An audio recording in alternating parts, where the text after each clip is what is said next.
Que a paz e a graça vos sejam multiplicadas. Lembrai-vos das coisas passadas desde a antiguidade, que eu sou Deus e não há outro Deus. Não há outro semelhante a mim, que anuncia o fim desde o princípio e desde a antiguidade as coisas que ainda não aconteceram. Digo que o meu conselho será firme e farei toda a minha vontade. Deus é aquele que anuncia o fim desde o princípio. Todas as coisas que estão acontecendo em nossos dias, elas foram pré-anunciadas pelas Escrituras. Não deve causar-te estranheza, você que serve a Deus. Fato é que Jesus Cristo está voltando. Jesus disse nas Sagradas Escrituras, no Evangelho de Mateus, no capítulo 24, olhai para a figueira, quando seus brotos tenros aparecem. Sabei que está próximo a primavera. Quando todos esses sinais acontecerem, saberás que está próximo o fim. Acontece, meus amados, que existe algo que você precisa entender. Nós buscamos um governo que possa dirigir a nossa nação. O mundo clama por um governante, mas as Sagradas Escrituras falavam sobre todos esses acontecimentos desde o princípio. No livro de Daniel, fala a respeito das coisas do fim. Poderia conjecturar hoje e falar também sobre o livro de Apocalipse. O fim está próximo. Jesus Cristo está voltando para buscar a sua igreja. Tudo isso que está acontecendo são os princípios das coisas. São os acontecimentos que Jesus Cristo falou. Como a mulher que está de parto. Os sinais e as contrações são sucessivos e um mais próximo ao outro. E os acontecimentos para o fim, para o advento de Cristo, o arrebatamento da igreja, os sinais e as profecias estão se cumprindo dia após dia. O amor de muitos tem se esfriado, a coisificação da vida, o valor que se dá às coisas e não se dá ao ser humano. As pessoas que são amantes de si mesmo. Os últimos dias, os últimos instantes da igreja de Jesus Cristo na face da terra estão sendo vivenciados por mim e por você. Só nos resta orarmos. Não temos o direito de reivindicarmos um governo para nos governar, porque quem nos governa é Cristo. Nós não pertencemos a esse sistema corrupto, transitório, passageiro e mundano que impera. A palavra do Senhor diz que o mundo jaz no maligno. Ele é o príncipe deste século. Ele foi vencido na cruz do Calvário. E Jesus Cristo inicia o seu ministério dizendo: arrependei-vos porque é chegado a vós o reino dos céus. O reino de Deus está implantado na terra. Jesus Cristo nos fez uma promessa, dizendo: não se turbe o vosso coração, crede em Deus e também em mim. Na casa do meu Pai há muitas moradas. Vou vos preparar lugar. E quando eu preparar lugar, virei outra vez e vos levarei para mim mesmo. Os discípulos preocupados perguntando a Jesus quando isso aconteceria e que sinais eles teriam da vinda, da volta de Jesus Cristo para os buscar. Jesus Cristo disse: acautelai-vos, porque virão falsos profetas que enganarão a muitos. Estamos vivenciando essas coisas.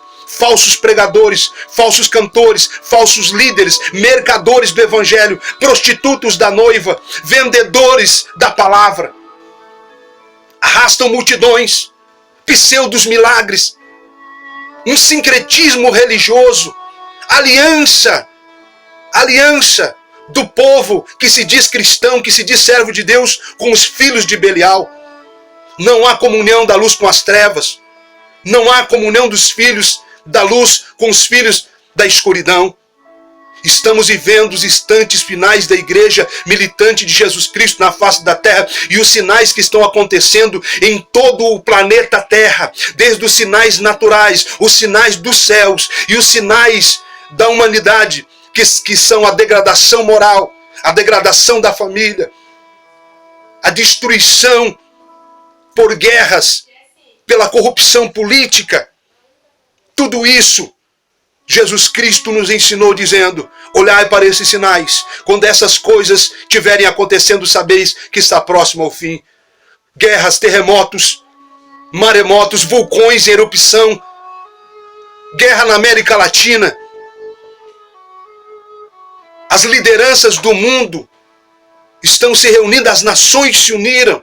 O berço do anticristo está preparado. O arrebatamento da igreja está próximo. Jesus Cristo está voltando para buscar a sua igreja.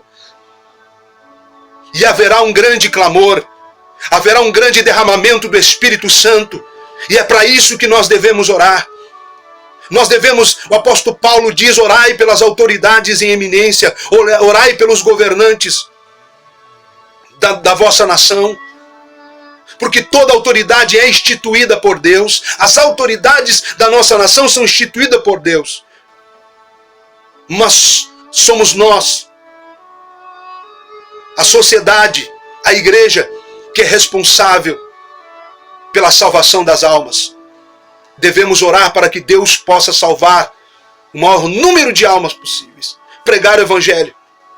Eu convoco você que está assistindo este vídeo a orar por essa nação e a pregar e a dizer que Jesus está voltando. Este evangelho não tem sido pregado. Falar que Jesus está voltando, mas isto irá acontecer e muito em breve, todos os sinais e as profecias da Bíblia estão se cumprindo. O céu vai se abrir, a trombeta vai soar, os anjos vão descer e aqueles que dormiram, que faleceram com Cristo, ressuscitarão num corpo transformado de glória, e depois nós juntamente com eles nos reuniremos nos ares para se encontrar com Cristo e adentraremos as mansões celestiais, aonde não haverá fome, não haverá morte, não haverá pranto, e Deus enxugará dos olhos toda lágrima. Todo sofrimento será justificado. Deus dará razão de tudo que você está enfrentando. Que o Espírito Santo te console. Quando tudo isso está acontecendo aí fora, e as pessoas estão correndo de um lado para o outro, nós devemos correr aos pés de Cristo. Nós devemos nos colocar perante a presença do Senhor e clamarmos: salva essa nação, salva o povo brasileiro. Cerca de 96% da nação brasileira está entregue ao satanismo, ao ocultismo, à bruxaria, à feitiçaria, ao catolicismo, à idolatria. E nós vemos os nossos profetas venderam o seu ministério, venderam a sua chamada, não pregam contra o pecado, não pregam contra a idolatria, não pregam, fazem amizade, aliança com o mundo, aliança com as lideranças, com as pseudo-lideranças. Que Deus tenha misericórdia de nós. Oramos pela nossa nação. Isaías 46:9. Lembra das coisas passadas desde a antiguidade, que eu sou Deus e não há outro Deus. Não há outro Deus semelhante a mim. E anuncio o fim desde o princípio. Não precisa levantar-se nenhum profeta dizendo que eu vou sacudir essa nação, que isso e aquilo. Tudo isso Deus já falou. Isso não é novidade nenhuma. Nenhuma novidade. Isso não me causa espanto e nem estranheza. Isso é necessário acontecer, porque Deus vai salvar muitas almas. Muitas almas serão salvas. Mas é preciso, é no sacudir da oliveira. Deus abençoe a sua vida. Em nome de Jesus.